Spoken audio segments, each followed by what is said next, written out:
Hai, Assalamualaikum dan pagi. Okey, baik. Di dalam video ni saya share dengan anda perkembangan harga emas sepanjang minggu ini.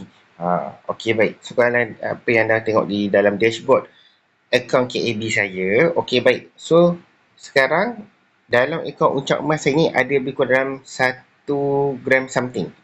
So sekarang harga nilai dia adalah RM662.35. Okey, baik.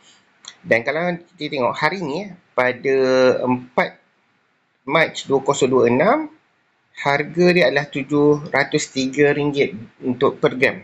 So kalau kita tengok kat sini perkembangan turun naik harga pada minggu ni tengok okey, pada 25 hari bulan RM705, 26 Februari 704, 27/2 703, 7/20 28 Februari, 1 Mac 730, 2 Mac 739 dan 3 Mac 726, 4 Mac 703.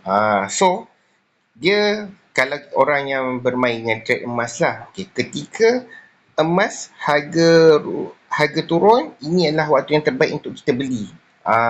Belilah banyak mana, top up lah mana nak top up. Tapi ketika harga tengah naik peak macam ni, kalau anda jual, anda memang untung. Cuma itu kalau mindset orang yang trade emas lah.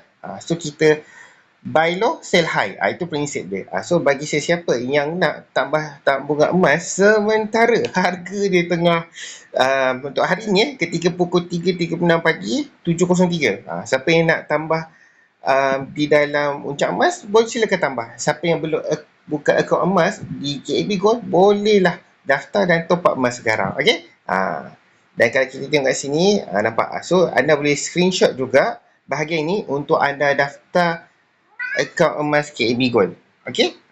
Tak pun nanti anda boleh lihat di bahagian description atau mana-mana link, boleh daftar di situ. Okey? So siapa yang nak tambah emas, inilah masa dia. Siapa nak jual, jangan rugi. Okey? So siapa yang nak bersama dengan KAB Gold, boleh daftar dengan saya, insyaAllah. Ni nombor KAB Gold saya, KAB 0000500534. Dengan saya Muhammad Iqbal bin Suryah. Terima kasih. Okey? So bagi yang dah daftar nanti, saya akan masukkan anda di dalam grup WhatsApp khas untuk anda dapatkan bimbingan emas bersama saya. Okey? Terima kasih. Jumpa anda di puncak kejayaan. Pasti boleh. Assalamualaikum.